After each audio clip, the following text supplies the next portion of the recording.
Yo, what's up, Mixed Reactions? This is Ian. I'm with Casey, Justin, and Sean. We just concluded the championship games. We're getting ready for the Super Bowl. We're gonna go to the guy that has two pictures on the screen. How are you doing today, Casey? Well, as you can see, there's double of me, so I'm living the dream. Gotcha. How you doing today, Justin? You're muted. Damn it. I hate when I do that. Doing all right. How about you guys? Can't complain. The snow dried up. And somebody that I know is really excited the Chiefs are in the Super Bowl, Sean Gardner. How's it going today? Doing pretty good, man. Ready to talk some sports. As always. Let's do it.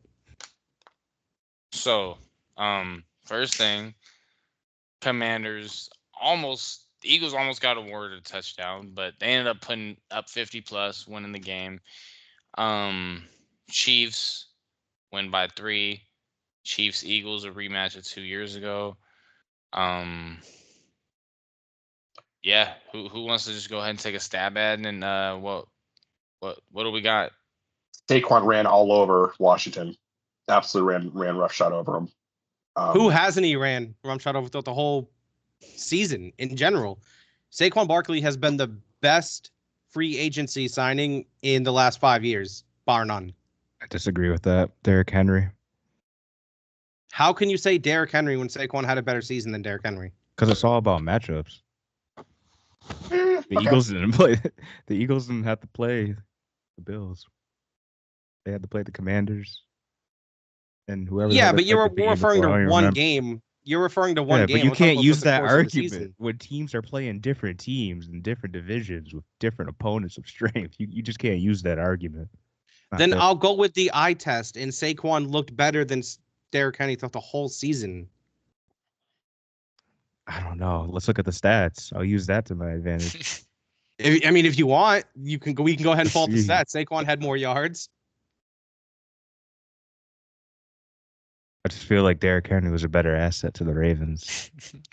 Just say it, bro. That's not Derrick a bad Henry argument. You act like that's like a terrible argument. Like, I'm not saying it's a terrible argument. I very much so disagree with the argument. I guess we got our first topic. I thought it was going to be about the Chiefs. We're talking about Saquon. I thought I'd push a little bit on that one just for a moment. No, but I will say what I'll say about Saquon specifically is Jim Shane and Jim Mora must be hating themselves so freaking much. Oh, of course. Absolutely they must be. Because letting Saquon walk to a division rival in favor of Danny Dimes. Not even to mention, I don't know if you guys saw the episode of Hard Knocks with the GM's grandson in the room. Hey, who do you think we should draft? He says Jaden Daniels. That keeps playing everywhere. I've seen that. Jaden Daniels, JJ McCarthy. Yeah, I've seen it. Absolutely absurd. That kid's Giants front office gets his job once. I have no words for how bad the Giants front office is. If the Giants had drafted Jaden Daniels and kept Saquon, I'm not sure if they'd be where the Eagles are now, but they definitely would have been in the playoffs. Yeah, they'd definitely be in the playoffs. You got to think, I don't know anyone outside of Malik Neighbors that would even potentially start on Philadelphia or Kansas City right now. I can't think of a single player. No, you're probably right. I trust your judgment. I feel like you keep up more with the roster than I do with those teams. You know them more. It's your team. The division rivals, you know? Yeah. The sad part is I think there'll be some players from that team who wouldn't even be at the Patriots roster. The Giants are in disarray, and they have been for years. I mean, you could argue, they had that one decent run where they caught fire in 2022, I think it was. They beat the Vikings in the playoffs. But other than that, they have been abysmal the past 15 years, and I see no end of that in sight for the Giants. Let's stop talking about the Giants. Why are we talking about them? Let's talk about the matchup that brought us all here together today. The matchup destroying the NFL Twitter that now has one of our co-hosts refusing to watch the Super Bowl, even though his musical goat will be in attendance at the game. And no, I am not talking about Kendrick Lamar, folks. Here's the thing. Sean, I'm able to go ahead. No, go ahead, buddy. I'm able to separate like my music interest from sports. Like it's not that hard, you know. I'm not gonna cheer like we're Raptors fans, like with Drake, like where they're like, yo, I'm not gonna cheer for this team. Man, You just know what I watch mean? the game. Like, It's gonna be a good yeah, one. that's people keep I'll looking watch at the this game. like I it's want them to both basketball. lose, so I But hope it ends up in a tie. But it won't no, happen. I just generally just don't care. I don't care. Like it's a team that I hate versus a team that I just really don't care about. Like I'll watch probably the halftime, but I don't know. I mean, I thought the game was bullshit. Everybody knows my opinion on that QB sneak, and I feel like the Chiefs have just been getting away with it too long. That like it's gotten so far that the national media is talking about it, and I've never seen through the history of the NFL, we've never seen anything like this. The closest is Brady with like the Flakegate, and obviously, but I've never seen it as much. This is like the biggest thing that we've seen of that particular category. Like ever. No. Yes. No, it's not. Yes, the It national is not. media is talking. No, I don't think Since Brady, not as You got much. YouTubers talking about it. The only reason YouTube's it bigger wasn't now. being talked about as much Yeah, back correct. then is because social media wasn't as big of a hype as it is now.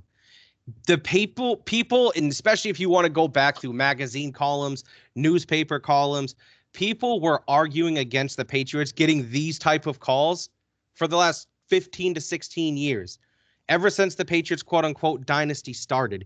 And this is my opinion on this, and people can take with it what they want. The only reason that the Chiefs are getting as much hate as they are is because they don't have a true scandal around them. And so people are inventing this false narrative that they always get favorable calls. If you go back, you can clip anything from any game and say, oh, there was a mishold here. There was a missed face mask here. You could go back and see there was 3 or 4 calls that against the Bills that were missed during that game, including 2 face masks.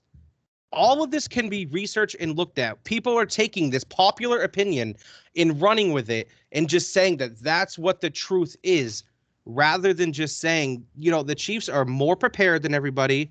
They're better coached than everybody, and they have a better quarterback than everybody. That's why they continuously win these close games, because they do not beat themselves. Yeah, but here's the thing. We're not talking. The calls aren't like small things like holdings and things like that. We're talking about QB sneaks where forward progress all of a sudden doesn't exist. That's what we're talking about. my biggest issue with the game wasn't the QB sneak. It was the pass to Worthy. The ball hit the ground without established possession from either player. Right. That Okay. should have been an incomplete pass. That should have been ruled incomplete. Not right, incomplete. But Justin, what would have been the follow up to that if it was an incomplete pass? I believe it would still have been third down. No, there was a defensive holding on the play. It would have been a first down for Kansas City anyways. My point, but instead of being a 10-yard penalty, you're then at the 4-yard line. Right. So the penalty happened inside the 30 though already. So at most we're talking about I think it was at the 40-yard line. So you'd be at the 30. At most we're talking about a 15 to 20-yard difference, which I don't think at the end of the day makes or breaks a football game. Also, the ball did hit the ground, yes, but it was in simultaneous possession of both players and the ball did not move. The ball can hit the ground with possession if it doesn't move. This is what I'm talking about, where people are inventing false narratives and are taking away from the true aspect of what football is. To be fair, that one didn't bother me. I can see why they called that a complete, because it didn't hit the ground like it wasn't like the Jesse James tight end falling into the end zone kind of thing. So I'll grant you that. Yeah. Yep. Like with Pittsburgh, I'll grant you that. I don't want to bring up bad memories for Casey. But that play changed the rules of the game too. Yeah. Had that catch happened yesterday, Des Bryant's pass would have been ruled a completion because he established 2 feet, lunged towards it, and then the ground caused the ball to come out. But that's not even what happened with the Xavier Worthy play. Worthy and the defender had simultaneous possession. The ball hit the ground with possession, and the ball did not move. In today's NFL, that's still a catch. What are they supposed to do? Say, oh, nope, we can't have people thinking we're giving favors to Kansas City. Even though that's a catch, we now have to rule that incomplete. That's not how it works. Like I said, I felt that it was worth a longer look than they did, because they didn't look at it very long. That's fair. I have no issue with them looking at it longer. But if you watch the play, it was a completed pass. Like I said, it's one of those things that I felt like that it was one of the that was the play more than the fourth down play to me that made more of a difference in the long run. That's fair. That's because a good the argument. next play after that touchdown. That's a good argument. Because that would have been the difference in the game. Again, I was rooting against the Chiefs. I'll grant you that. But even as a purist football fan, that's one I would have taken longer to review. Not necessarily that it would have been ruled differently, because it very well may not have been ruled differently. But they took maybe a minute to look at it. That wasn't long enough, in my opinion. See, I get from a football purist standpoint why people are annoyed and why people don't like the Chiefs. I get it, because we are just coming off the Patriots dynasty. And it feels like even before we could breathe, a new dynasty was born. Mm-hmm. And so, obviously, I'm not against the Chiefs winning. I'm not.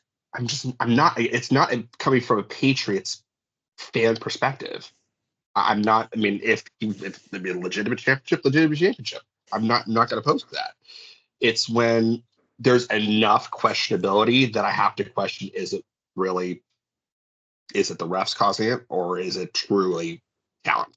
How about the NFL analysts too, who know a hell of a lot more football than us? I would say, just because they've been involved in the game longer, played, question it too. It's not just randomly. Some of them do, Sean. It's not all of them. For sure. It's not all of them. You're right, but the majority, I feel like, do. It's becoming more prevalent. But you had Justin. It's the same thing when New England was a dynasty. You had some analysts, some NFL experts on just the same exact shows that Sean's talking about were questioning the legitimacy of New England's dynasty because of the two scandals, because they believe they also got calls from the refs. This is always going to happen when you have a team that has been dominant as long as they have. It's always going to be the case. Correct me if I'm wrong, though, but the calls that the people were griping about with the Patriots predominantly were like the roughing the passer calls again when Brady was hit with barely a glip to the face mask, which, granted, that Chiefs AFC Championship game should never have been called. Grant, 100% agree.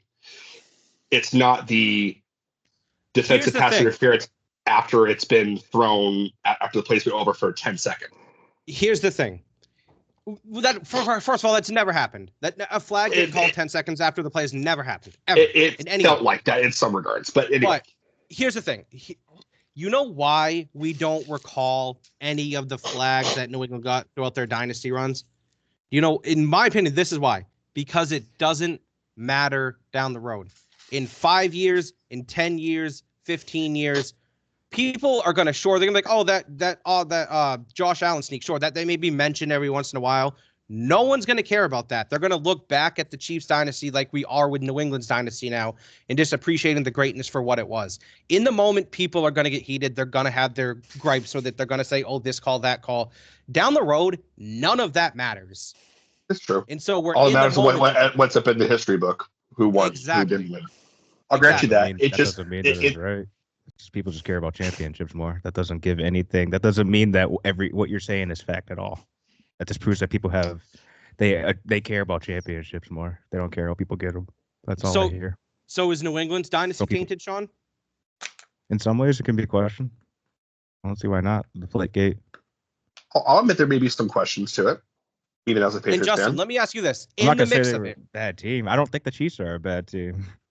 In the mix of it, Justin, just put yourself back in 2016, 2017, 2018, when people were saying, oh, Brady got this call, Brady got that call. What was your first initial thought when they were saying that?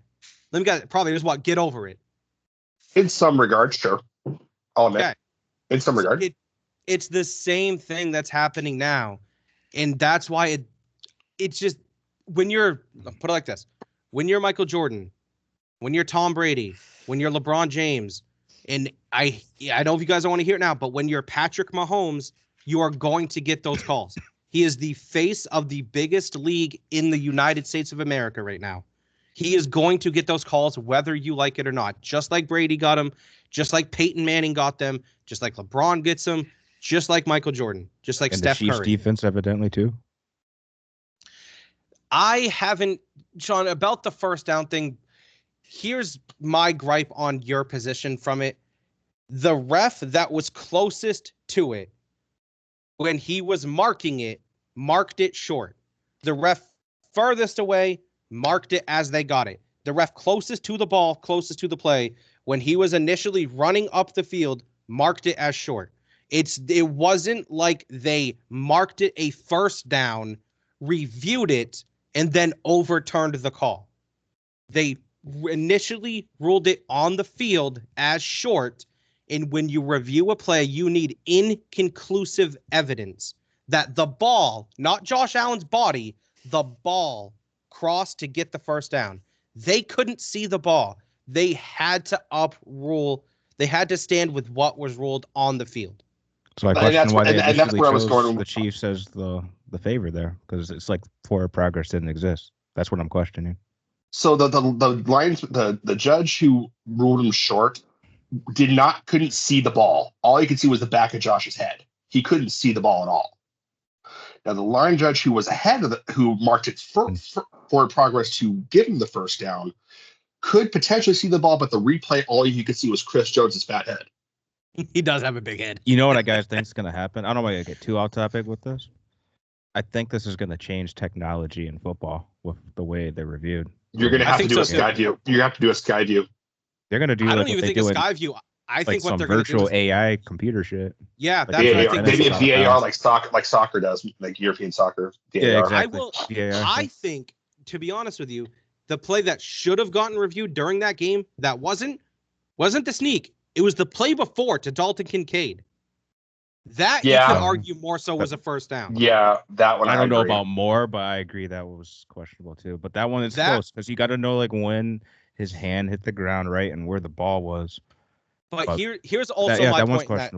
Here's my point in this one though too. Did the refs prevent the Bills from converting those two fourth downs? Not fourth downs, no, 2-point conversions. No, that was on them for sure. Did the refs assist Kansas City in getting their 2-point conversion?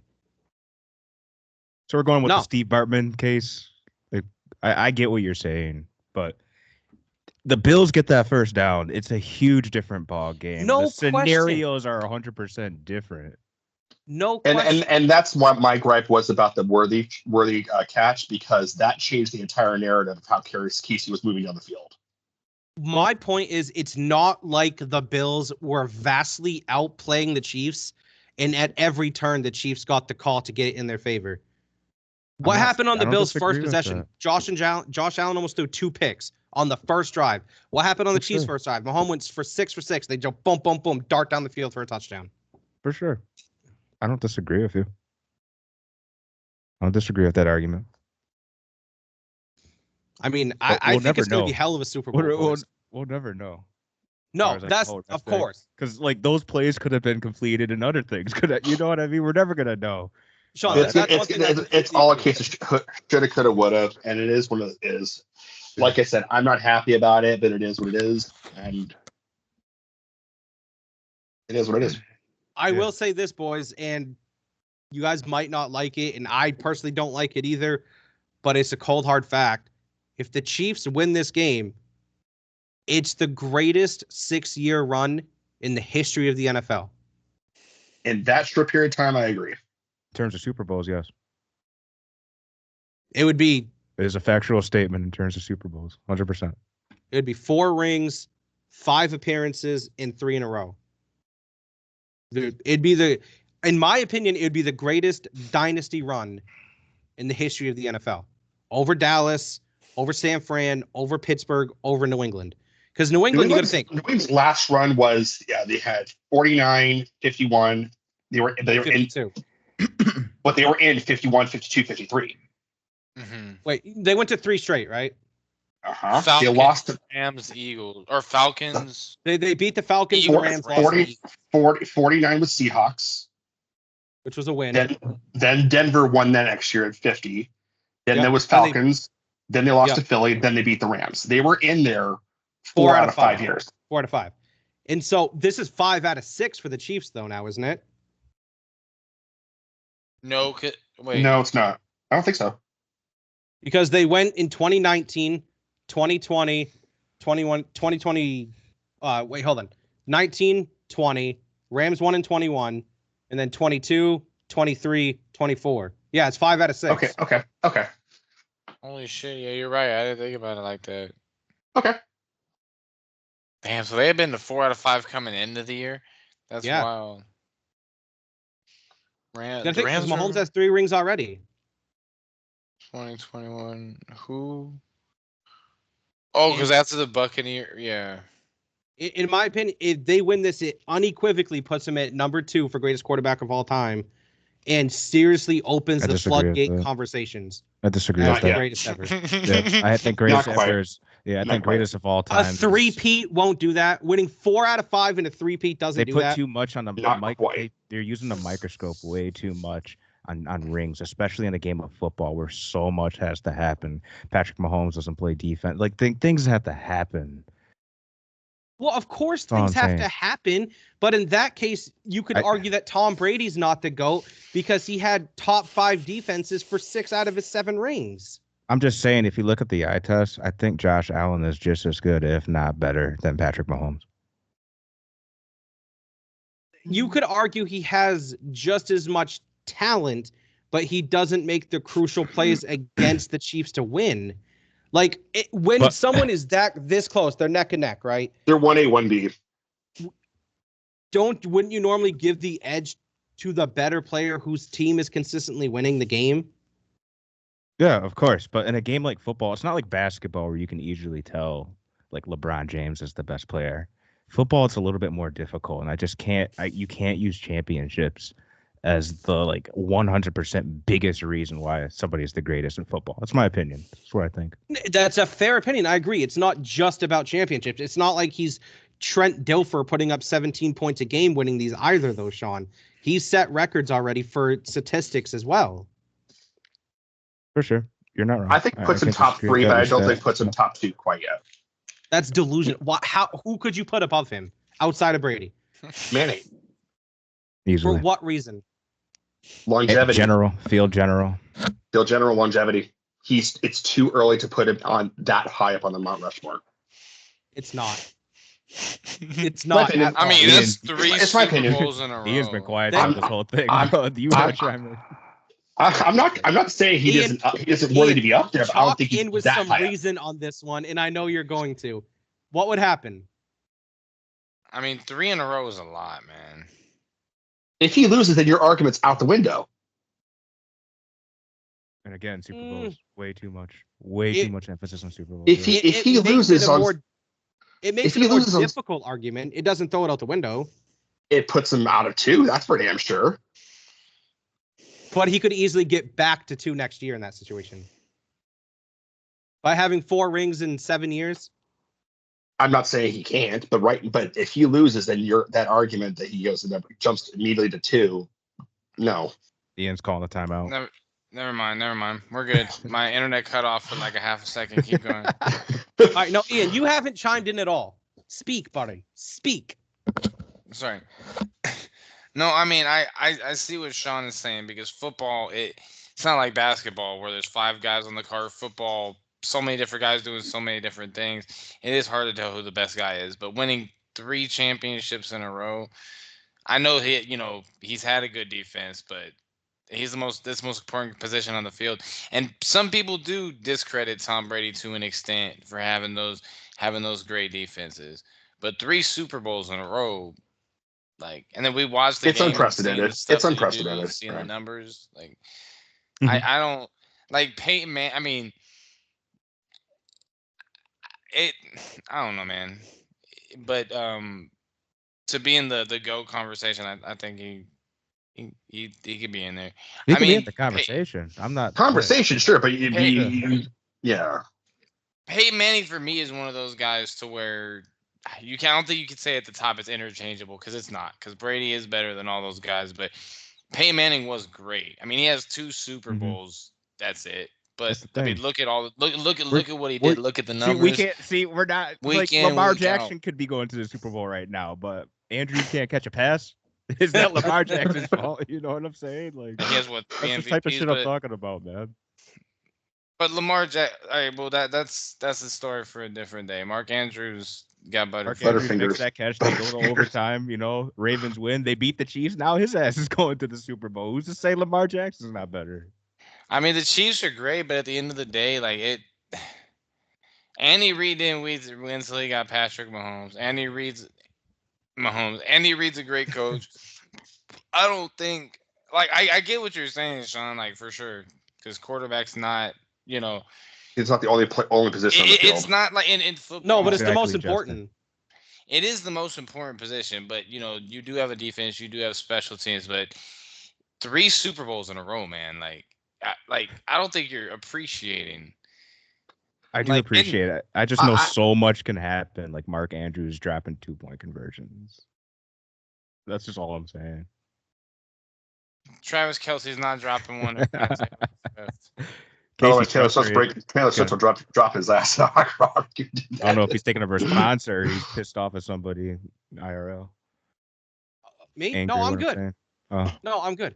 I agree with you, Sean. We have no idea what would happen if Andrews catches that. They go to overtime. Say they beat the Bills, right? Mm-hmm. We can only rely to make our predictions on that game from history. And sure. What does history show is that the Chiefs would end up winning that game. Recent history. I can't. I hate history, man. I hate that argument. I hate it. I get what you're saying. You're using analytics. You're using data, to determine like the outcome of what could have happened. I get it. But by no means is what that prediction would have been the real outcome. We don't know that for sure by any means. Yeah. I'm not saying that's deep into this topic, bro. We are in another universe right now. Sorry, go ahead. That's what makes this show special, man. We're mixed reactions. Okay. This is what we do. Facts. So let me ask you. We're kind of you said we're diving into it. We're deep into it, Sean. Mm-hmm. So you guys know who the 3 Pro Bowl quarterbacks are for the AFC, right? People pay attention to the Pro Bowl. Well, this who are the starters have been. I don't know if one of them's not going, so Drake May is the alternate. But it was Josh Allen, Joe Burrow, Lamar Jackson. Are they actually playing a game? They don't even play a game anymore. No, those are just the technical Pro Bowl quarterbacks. They're gonna do a flag football game. The NFC but, quarterback. Do you guys know what all 3 of those AFC quarterbacks have in common over the last 3 years? What, they lost to Patrick Mahomes? In the AFC Championship game, all 3 of them. They didn't lose to the Patrick Mahomes or the quarterbacks. They lost to the defenses of those teams. Yeah, that part always kind of bothered me a little bit. Yeah, because it's like you didn't play the other. So I get what you're saying there. Yeah. But what my point is, they are now going to their 3rd straight Super Bowl for a chance at a 3-peat. That's the whole point. And Ian, you said it. I don't know if it was Sean or Ian that said it, or maybe it was Sean. I don't even know who said it at this point. They used the word unprecedented, and that's what a 3-peat would be. It would be an unprecedented feat in the NFL that's never occurred. Think of all the greatness that we have seen in the NFL, all the top-notch teams, top-notch players. Not one of them has gotten a 3-peat. Not even a team has won 2 in a row and been to a Super Bowl. At some point, we need to just stop hating on this team and appreciate the greatness for what we're seeing. I'm a Cowboys fan. To my word. I respect you, Casey. I respect your opinion. But I love you guys going back and forth about. I love the Chiefs being good because Sean is everything Casey says. I see Sean like he doesn't put his eyes, but I can feel him like this is some bullshit and like ready to go in. We're on Michigan Wolverines level of hate here. I agree. This is what makes the show great because obviously this is just a sports conversation. At the end of the day, Sean and I, personally, have nothing but love for each other. Like this is just sports talk, and that's what makes it awesome. And I know the hate that Sean has for them because it's the same exact hate that I have for those bitch ass Eagles. The funny part is, as a Patriots fan, I hate the Ravens more than I hate the Chiefs by a mile. Does that have anything to do with the AFC Championship game? No, it has. No, it's just in general the Ravens were always a thorn in the Patriots' side. Yeah, they really were. It wasn't ever because there was someone who was talking about saying, were the Bills the Patriots' biggest rival? No, it wasn't the Bills. It was always the freaking Ravens. Yeah. It wasn't even Peyton Manning and the Colts. It was the Ravens. It looked like it was going to be Peyton Manning for a few years in the early Well, 2000s. well, everyone put that narrative out because Brady and Manning were the best quarterbacks at that point in time. But the actual rival was Baltimore because Baltimore just played them so freaking tough. So, funny story. This is kind of great segue to this, right? Because I was talking about false narratives earlier. Another false narrative in the NFL that drives me up a fucking wall is that Peyton Manning couldn't beat Tom Brady in the playoffs. Yeah, he did. No, that's what I'm saying. Like my biggest pet peeve on that narrative when people try to knock Peyton Manning, they're like, "Oh, he was great until he had to play Tom Brady in the playoffs." It's like you do realize they met in the AFC Championship game 4 times. Peyton Manning won 3 of those matchups. But if it wasn't an AFC Championship, then Brady had his number. Yes. Yeah. If that was the only time, those 3 wins that Manning has against Brady in the playoffs all came in the AFC title game. All of them. I think Brady beat Manning once in the AFC title game too. Yeah. They met 4 times. Peyton's won 3 of them. Mm-hmm. They beat the dog shit out of the Colts in the snow when they had Tyler and all those guys. 24-3 or 20-3, 24-3, something like that. That game was what changed the illegal contact rule, if you guys remember. Mm-hmm. Because they were jamming Reggie Wayne and Marvin Harrison, and they could not get open. Oh, and again, that was the year when the Patriots defense was like bona fide one best in the game. Yeah, that was the year Peyton Manning threw 49 touchdowns, broke Dan Marino's record, and then I think threw for 175 and no touchdowns in that game. I think it was like 140. It was like an insane, it was low. Horrible game, like the worst game he had of this. It seemed like it was worse in his life, and yeah. But so obviously the Super Bowl is not this week; it's next week. So you guys all in cahoots here to not have our picks until next show? Yeah. Or do you want to do our picks now? I'm good with that. We can pass on that for this week. Somebody might get hurt in practice. God forbid. Yeah, we can do next week. Shout out to Drake May. He was out as an alternate for the Pro Bowl. Good for him. Rookie, first year, Pro Bowl. Good for him. Good for him. I like to actually touch on the Patriots right now, actually, if you guys don't mind. Yeah, of course. Floor's yours. Josh McDaniels is back in New England. Yeah. And it's a little weird.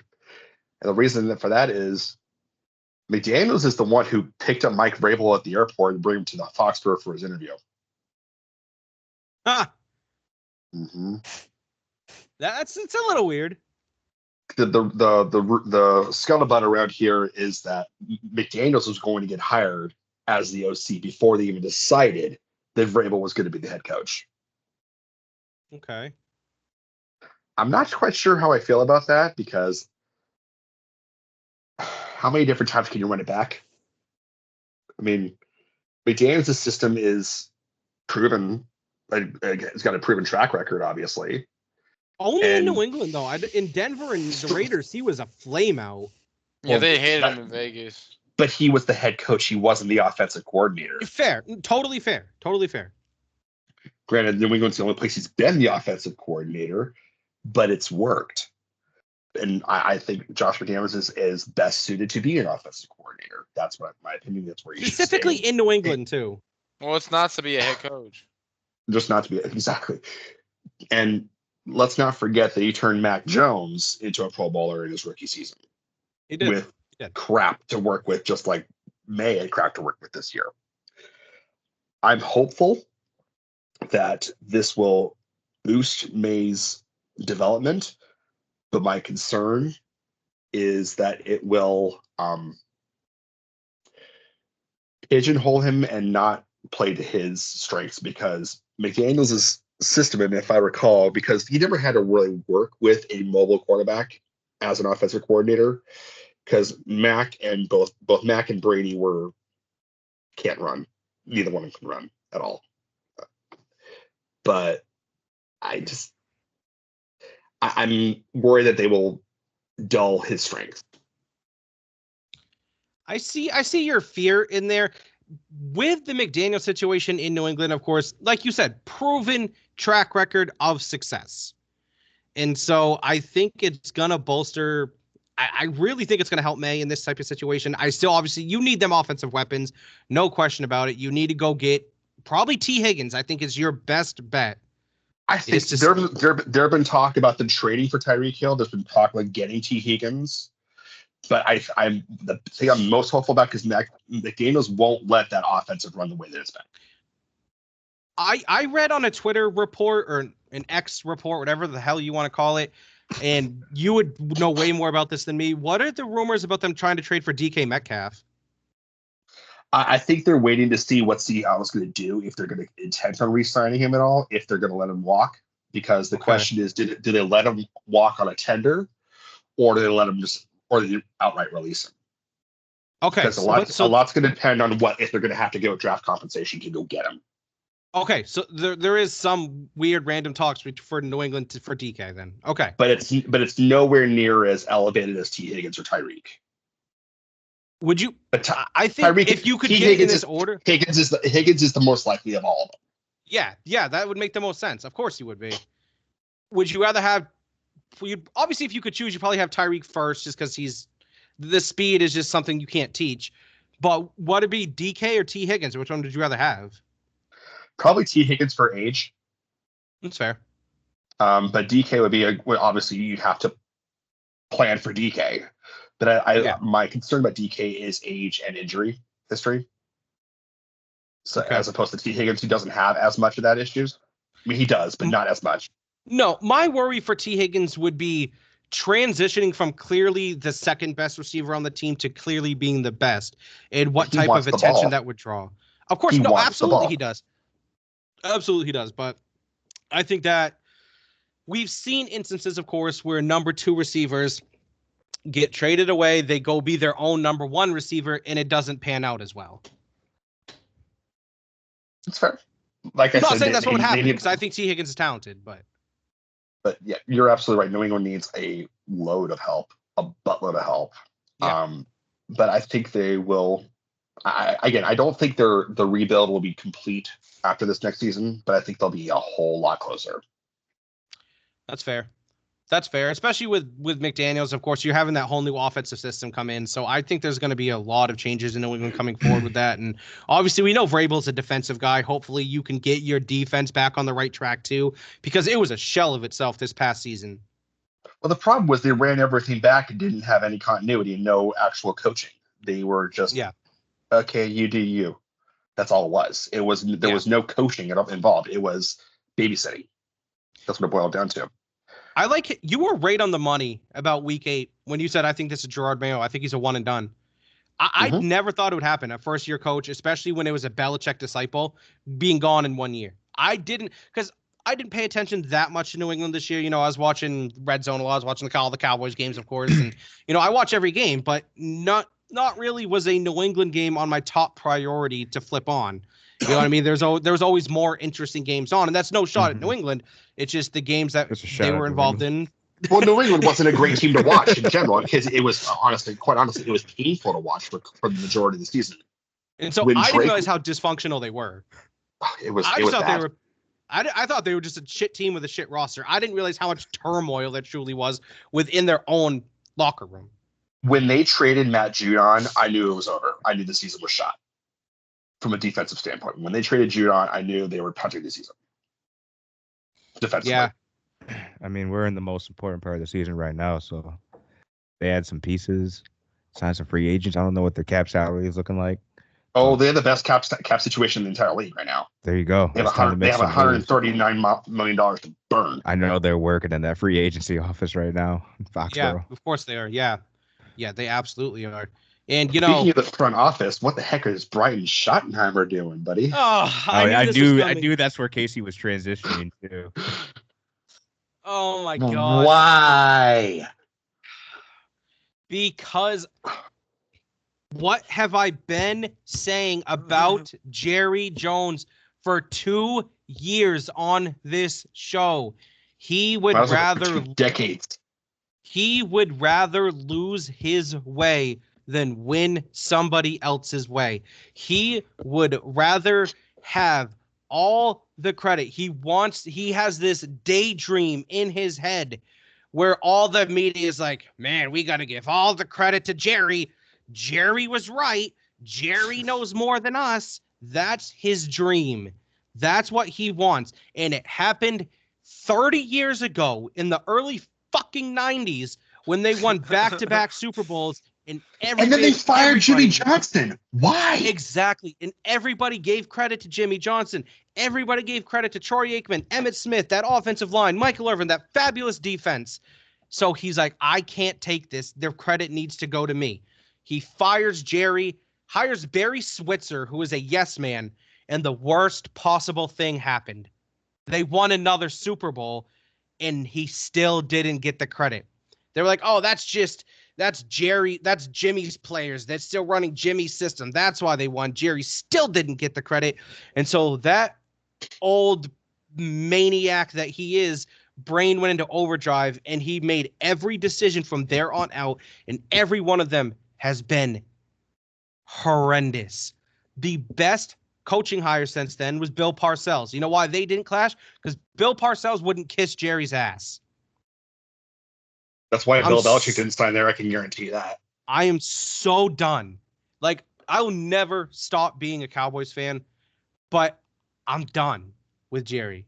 There's nothing outside of winning the goddamn Super Bowl next year that is going to happen to this team that's going to make me even have a shadow of any type of light, and none, zero.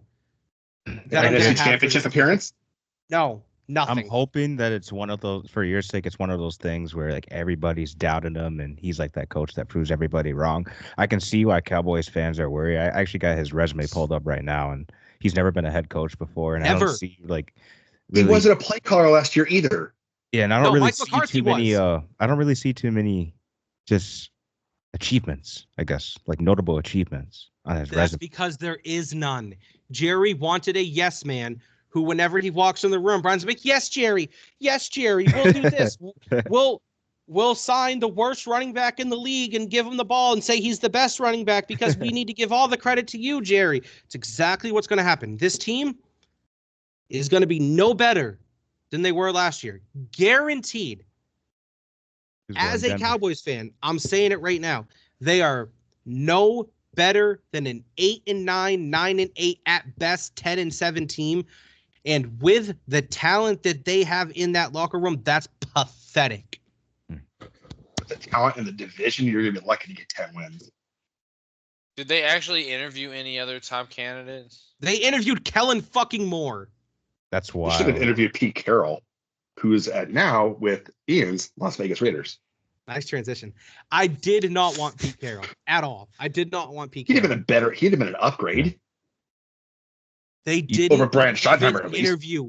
They didn't interview Ben Johnson. They didn't interview Aaron Glenn, and they didn't even call Deion Sanders. Deion Sanders wasn't interested. That's my belief in that. I think you're probably right, Sean. You're probably right that he wasn't interested, but to not even pick up the phone. Yeah, I get it. You know what I mean? Speaking of Deion Sanders, you finish your thought, but I have a question about that, Deion. So go on. All I'm going to say is I don't see anything improving in Dallas for quite a while. I get it. Until Jerry steps down. I don't want to say those words, Justin, but until something happens where Jerry steps down, it's going to be the same story year in and year out. And you know what, Jerry, I don't think he cares for that matter. You know why? Every Sunday from September to December on Monday morning, every single Monday morning, what team does every sports show, who do they open up with? What's their big topic no matter what happens? It's the Cowboys. Every week, no matter what. They could be the worst team. They're going to have the biggest headlines. You know why? Money. They're going to bring in the most sales. They're going to have the highest ratings. They're going to have the most games nationally televised for what, the 25th straight year? Mm-hmm. It's just how it is. But the team, I get so aggravated. The team is too talented to be this bad. Washington's punter has more passing yards in the NFC Championship game than Tony Romo and Dak Prescott combined in the NFC Championship. That's a stupid stat because we haven't been there. That's the point. I'm convinced at this point that until his grandkids put him in a retirement home, the Cowboys are never going to win. That's a fact, Ian. True. It's true. Like, this is coming from a die-hard, psychotically obsessed Cowboys fan. That's 100%. That's 100% facts. They will never win again under Jerry Jones. Ever. Will they make the playoffs? Sure. Will they occasionally win a playoff game? Sure. Super Bowl? Nah. They won one playoff game in how many years? Well, they've won 4 in the last 30 because Romo won 2 and Dax won 2.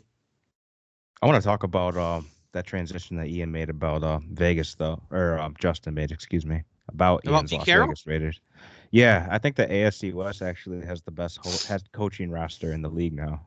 Oh, it's not close. They absolutely. It's not even close. Absolutely. They do. Everyone's a legend. Everyone. Yeah. Jim Harbaugh has the most to prove in the NFL, but he's a college coaching legend for sure. Mm-hmm. And then of course Pete Carroll, NFL legend, Sean Payton, NFL legend, Andy Reid. Andy Reid's 2 or 3 years away from being the winningest coach in NFL history. Mm-hmm. Yeah. It's insane. Shit, he's gonna pass Belichick by the end of next year. I wonder how much money is he that close? I didn't think it was that close. Since Tom Brady is part of ownership, last week was 301. I wonder how all that worked out. I wonder if Tom reached out to Pete Carroll. I don't know how much part of Tom is in that process, but just wonder. Tom was directly involved in the head coaching hire process. It makes sense. How weird do you think it's going to look seeing Bill Belichick coach the University of North Carolina? That's interesting. That's such an interesting situation. It's a weird thing because it's hard for me to picture Bill Belichick going into kids' houses and recruiting. You guys know why he's doing it, right? Why? To get an offer from the NFL again. No. Is that what your idea is? Who's his defensive coordinator at UNC? Mike Lombardi. His son? Oh no. Is it his son? It's Steve Belichick hasn't left Washington, has he? No, I think you're right, Justin. I could have sworn it's Steve Belichick now. I don't think he's left Washington yet.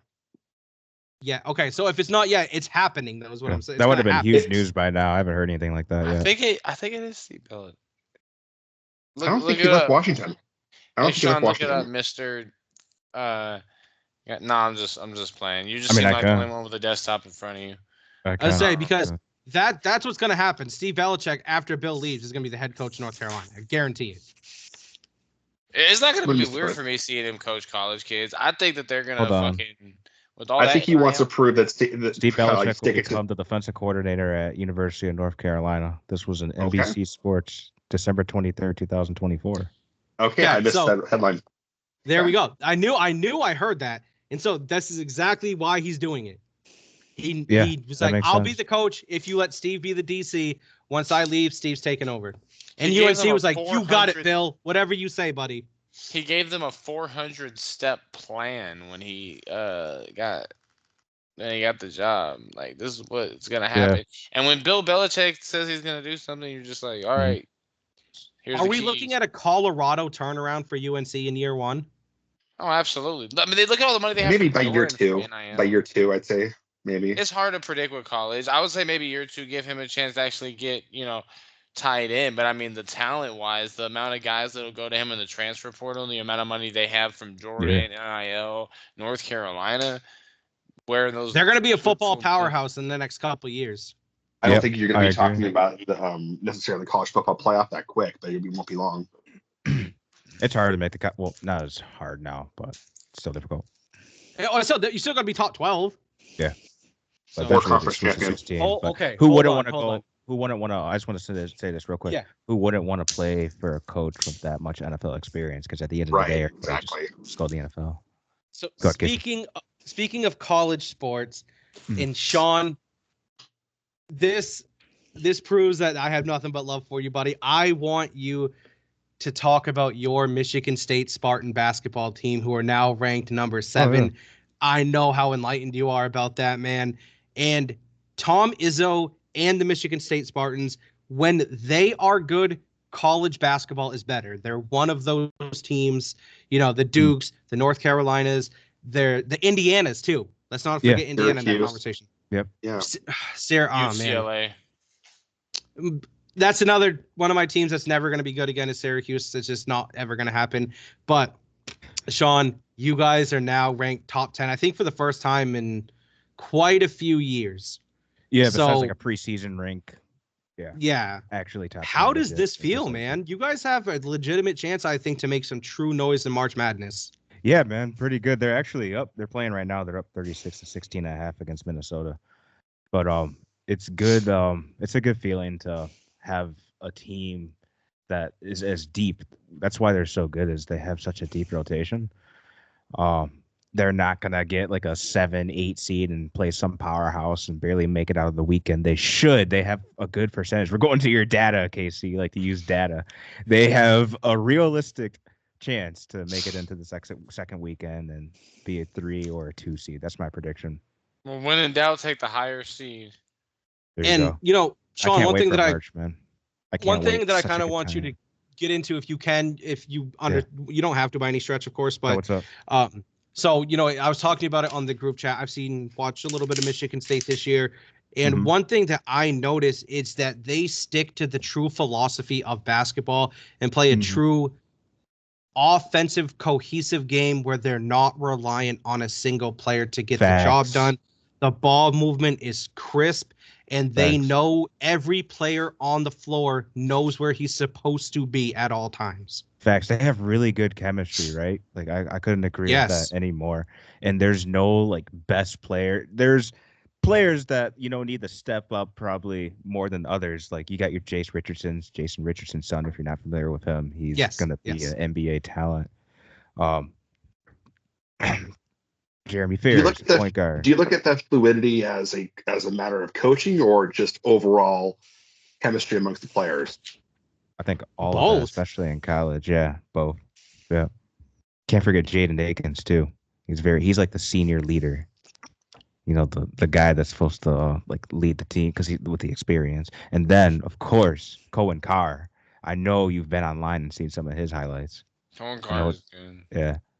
Yeah, he's gonna. I think if he can develop a jump shot, he's gonna be a really good NBA player. He already has the athletic ability to play in the league. He is a freak athletically. Yeah, future dunk contest player, maybe in the All-Star game if he's good enough. But yeah, no. If to answer your question, Casey, it feels good. You're definitely right about there's not a dominant player. They're a very cohesive team. They play good defense. Everybody does their job. It's fun. I'm excited. What's, as your opinion as a fan, is the lack of a quote unquote star Cooper Flaggish type player going to impede them in the tournament though? Because we've seen a lot of times in those instances, especially Final Fours, Elite Eights, where there is a single player from a certain team who shows that he's clearly the best player on the floor and takes the game over. Does that worry you? Of course. Yeah. That's why I said we were talking in the group chat that I think Michigan State is good enough to beat Duke, but I would rather avoid them because I was watching that Cooper Flag. I mean, it does feel good that they struggled against NC State, to be honest with you. But still to see the athletic ability of Cooper Flag, he looks like an NBA player playing with college kids. Yeah. It's absolutely insane. Yeah, he's the best player in the country for sure. Yeah. Yeah. You better call Kobe with that, Ian. I saw that. I saw that too. I was a little distracted by Ian.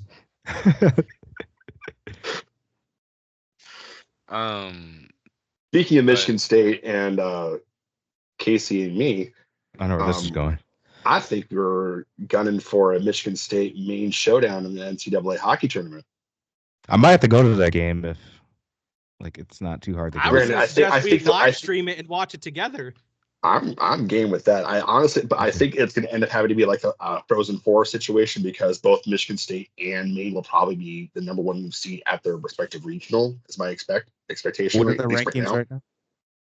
BC is 1, Michigan State's 2, Western Michigan's 3, Maine is 4 in the pairwise. So that will determine your regional seeding. Just for you guys know, there's pairwise and there's the coaches poll.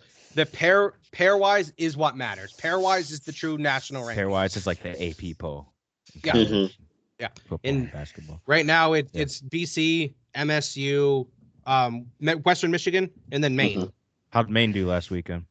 Maine had the weekend off. Yep. The weekend off. Gotcha. Yep. Michigan State We played play Minnesota. this Friday, this weekend against Northeastern. Nice. Is it Northeastern and then Connecticut at Connecticut? It might be. I know Friday they're playing Northeastern because my work is giving away tickets. Actually, I'm pretty sure it's Friday. fucking Friday home against Northeastern, then on Sunday at Connecticut. yeah, I think that's right, Justin. And Connecticut, we need our revenge against Connecticut because not last weekend, but the weekend before, they came into the Alphon. They won Friday, and we technically won Saturday because we tied and beat them in the shootout. But to come away with that weekend only with 1 point, huge letdown. 2 points, yeah, because of the shootout win. Sorry, 2 points. Huge letdown for Maine. Absolutely huge letdown. It's the same thing that I saw against Bentley, and it's one of these things that's having me a little bit worried now. Is sometimes it feels like Maine's not ready to play. My concern is actually not even that. It's locking down the game at the end of the game because you lost the game against Bentley at the end, really. You played Bentley well enough. But they never had the lead against Bentley, though, they didn't. either. There's some truth to that. But you could have beaten BC had you locked down. Yep. You could have beaten Connecticut had you locked down. You could have. Where was the other one we were lost the last second? That 5-minute major against Ross Mitten was one of the most boneheaded plays I've seen. But they had that game 5 minutes? Really, in my opinion, I don't think it was. He gave him a concussion. He fell and hit his head on the ice. He didn't touch his head when he hit him. No, but he hit him from the back. He didn't have time to react.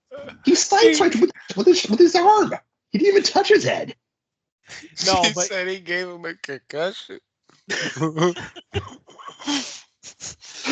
No, but that changed. As soon as I saw that hit, I was like, "That's a 5-minute major." I was like, "What the fuck are you doing?" But I think there was a slight bit of embellishment, but the embellishment came back to bite him in the ass. Yeah, 100%. It really did. And the loss of Lyndon Breen is huge still. It's evident now. And if that game versus Maine and Michigan State happens, as much as I would love to see Maine win that game, I'd give the edge to Michigan State in that game. Right now, you have to give the edge to Michigan State. You have to. They've been more consistent. Honestly, more consistent. Exactly. They've been more consistent. Yes. Absolutely. I mean, I think what was that? The Michigan State Minnesota game was a 9-3 or some shit like that. Something like that. Yeah, it was a big lopsided game. I have the Big Ten Network, and so they show a lot of Michigan State hockey on there. And so, I'll flip through because they typically start about a half hour before Maine. So I'll flip through it and I'll see it, occasionally. The only game that I noticed that they didn't show up Michigan State wise was that game against Wisconsin. Mm-hmm. Yeah. I think they got beat pretty badly in that game, if I'm not mistaken. I don't remember this. Yeah. 4-0. Yep. I remember that one. And so other than that, Michigan State seems hell-bent every time they're on the ice. And that's very admirable. I don't see that with Maine. Maine is very nitty-gritty type team. Like, they're not the most talented team in Hockey East by any means. They only have one player that's currently drafted. And that was Tyler Bakar, the player that they got from UMass. He's the only player that... No, it's not UMass Lowell, it's UMass. Oh, was UMass? I thought he was transferred from Lowell. No, just from UMass. But he's the only player that's even drafted on that team right now. Now, don't get me wrong. Alvin Boyd is going to go play in the NHL. No question about it. That he is a different type of beast in the net. But he has his letdown moments too. He reminds me of Swayman every now and then, where he lets in the cheap one. It's like, really? Come on. Alvin's improved at that, but that's a really good comp, Justin, because you remember Swayman's first couple of years in Maine. He would make the most incredible diving kick saves and grab a puck that was sniped with his glove. He looked like freaking Dominic Hasek, and then just looked like Dominic. And then he would get beat on in his 5-hole from 2 feet in. Like, just weird goals that he was allowing a lot. And that's the same thing with Boya. Boya's, to me, struggles off the rebound more than anything. Almost like his reaction time doesn't get him to the right position after the rebound fast enough. Yeah.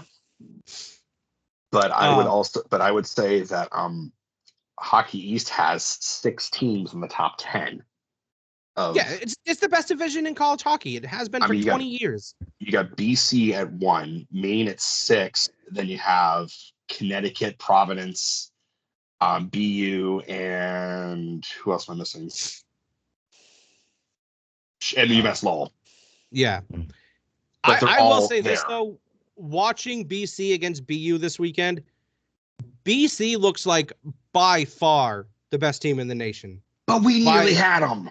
I know we nearly had them. I know. But when they are sometimes, when they're on their game playing cohesively, they beat the shit out of people. But they were on their game cohesively. We hung with them. Yeah, until they turned it up a notch and scored 2 unanswered goals until Ryan Leonard decided to okay, my game now. Yeah, exactly. That's my whole point with BC.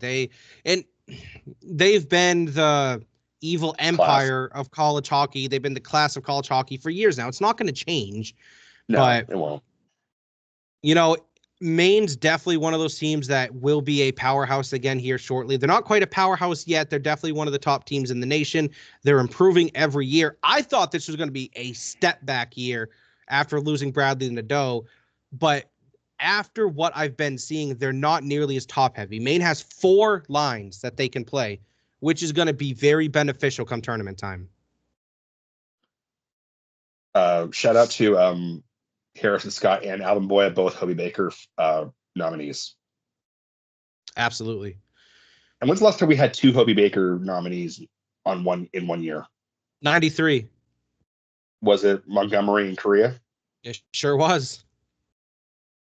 Before we get to the question, I know we're out or in, but I wanted to ask you guys, is there a particular sporting event that you're looking forward to maybe this weekend? This weekend.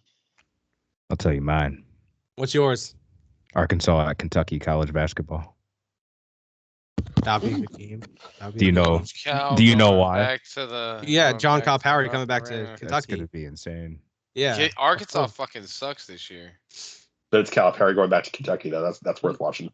Yeah, that's definitely worth watching. Central Arkansas is garbage, by the way. They're terrible, bro. Motherfuckers suck. I can't think of anything that's sticking out for me. I'll probably watch the UMaine hockey. That's probably my yeah, well, of course, UMaine hockey. That's always going to be up there for me. But okay, that counts. I was just curious. What about you, Ian? Not Central Arkansas basketball, because motherfuckers they lose. No, I mean, well, shit. Am I gonna watch the? Aren't the Mannings coaching the little flag football game? Oh damn. I'm not. I mean, is there any? There's probably a bunch of college basketball. Yeah, I mean, MSU, we're in that USC. time period where college basketball is dominated on Saturdays. I love this time of the year. Yeah, no, it really is. It's college basketball's time. I'm ready for baseball. Speaking of baseball, Ichiro should have been unanimous Hall of Famer. Yeah, what was it? One vote against being unanimous? One vote. Delusional people. Fucking delusional people. Go find that one guy and take it. Ichiro wants to have a drink with him to have a sit down and figure out as to why. Because I would too. Who's got the question? Justin said he had it. I do, and it's completely non-sports related. Which is fine. Let's do it. Going out to your favorite wings place, for me, B-dubs. What are your top 2 sauces? Ooh. Okay, so top 2 sauces. I'm hungry too. It had to be about food. This is a tough question for me because there's certain different times when I want wings, right? Sometimes I go strictly for flavor. But I'm also a man who enjoys some heat in his food. So sometimes I've gone there. Yeah, absolutely. Absolutely. So if I'm going for flavor, I'll still, get it a little spicy. I'll go with the classic hot, or some chili maple or some mango habanero. Chili maple. I ain't never heard that shit in my life. I mean, I'm just not. Oh, dude, it's good. It's good. Don't sleep on that. I'll come throat punch you. But I'll come throat punch you. But I've done the Buffalo Wings Challenge at Buffalo Wild Wings before and succeeded on it. The Blazing Challenge. Did you really? You ate all them wings? I could do that. I did it. I was a bear when I did it. Fucking your toilet up. But so it all depends, because sometimes if I'm going there, especially boys, if I'm there watching the game and I've had a few beers, I'm like, oh yeah, give me that spicy shit. Like, that's what I'll go for. Justin, you remember when we went to watch the Celtics game? Me, you, and Corey Taylor? Yep. Can we talk about how fun that is? I got the ghost pepper wings, and they were fucking fire. I love how fun that is, just going to the bar watching the game, getting with your boys. Yeah. Drinking. Dude, I gotta do that again this year, Justin. Me, you, and Corey Taylor. Just for all time's sake, it's got to be Corey Taylor. He's got to go. Corey Taylor's a wrestler, right? Corey. You're thinking of Corey Bowden. If you're thinking of the Corey that we know. But Corey Taylor is also the name of the lead singer of Slipknot. That's what I thought you were talking. I was like, no, that's don't sour Slipknot, man. Just so you guys know, Corey Bowden's a old coworker of Justin and I's, and he does wrestling. Shout out to Corey. His wrestling name, if you ever want to check him out, is the Donkey Boy Bandit. Yes, sir, the Donkey Boy. That man has to get his dunks. He absolutely does. That's a tough industry. I give him props. I see him. He's been grinding. Good for him, man. He's totally off topic, but he's been talking about doing that for years and years and years. He loves wrestling, man. That's his passion. So it's really cool to see him going for it. Absolutely is. I love it, man. Cool. My answer for the question is really easy, actually. It's honey mustard and Cajun. Good love combo, sauces, Sean. Man. Good combo. So good. Do you guys dip your wings? Do you do blue cheese ranch, or you just straight wing? I've never had blue cheese. I love ranch. I do straight wing. Dip, yeah. Yep, I'm straight wing. I'll do straight wing on occasion, but I'll usually do a dip. I've never been I don't mind the dip. The first wing always has to be straight wing so I can get the real flavor of it. And then, there's some ranch there. I dip it in, but it doesn't have to be every wing. That's fair. Nah, if the wings are good enough, I don't have to do mine will probably be ranch, and I mean, really, I just do a lot of ranch. Honest, but the hummus. You guys bone in or boneless? Bone in. Oh, bone in. I don't mind bone in. If you do boneless, you're eating chicken nuggets. Both. I do both. That's facts, though. I do. If you eat boneless, you might as well be a 7-year-old eating them little microwavable nuggets and shit. Might as well get a kid cuisine plate. I used to mess with my friend because he ate boneless wings. They are convenient. They're really good to snack on, but you got to get that shit off the bone. Yeah. Flats or drumsticks? Oh, flats. Yeah.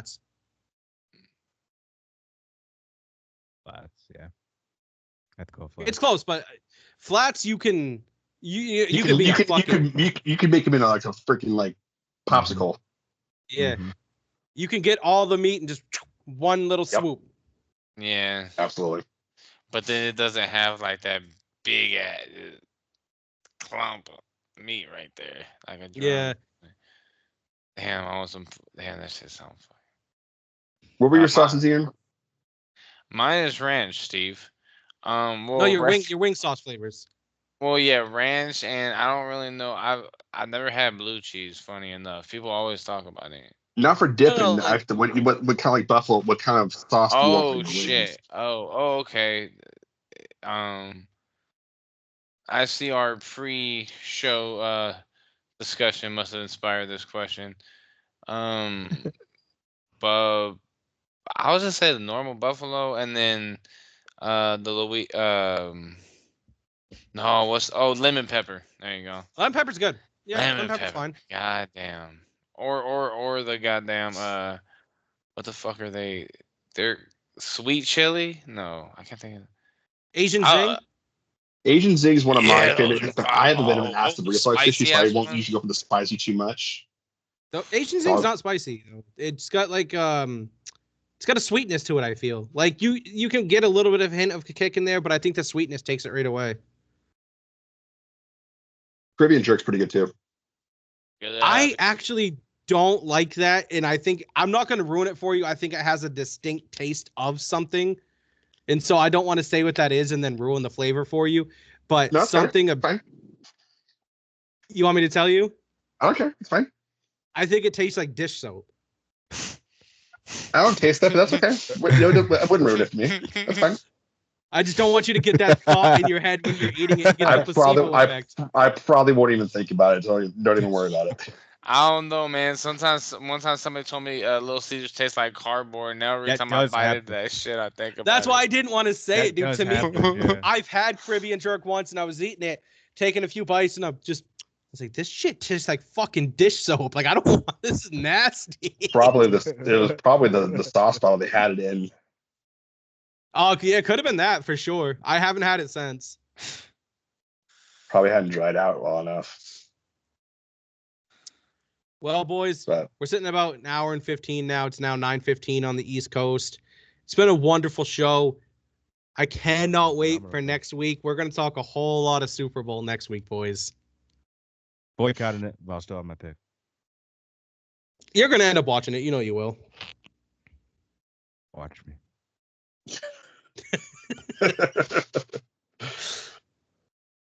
You got to, Sean. Yeah. We're going to have something to talk about on the following Tuesday. You got to watch it a little bit. At least watch the highlights. Of course, I'll watch the highlights, but the only time I'll tune in live is when Kendrick is performing. I'll watch the score. Quick, I'll score. Is he going to perform Not Like Us? Oh, yeah. Minus 2,000. That song's going to win a Grammy this week. You better believe he's going to perform Swabble Up, Not Like Us, and probably one. What? Didn't he just perform with Eminem and all them a couple of years ago? Yeah. No, he wasn't there for that. He was? Yeah, he was there. Yeah. This is the first solo rap performance, though, even though he's going to have guests with him. Yeah. Because this is Kendrick's year. Yeah, no, I think They Not Like Us. I would bet Drake's going to lose his mind because you know Drake's going to be there. You think? Drake's I was thinking he might not even watch. Drake's because he might not. I guess it depends if his sponsors need him to go for something. You know what I mean? Like, you know how when you're that big of a celebrity, your sponsors like, you need to be at this event. So he might have to be there, to be honest. He might just make an appearance just for the sake of making an appearance. Yeah. And he's Canadian. He's pretty much despised in America and like ridiculed.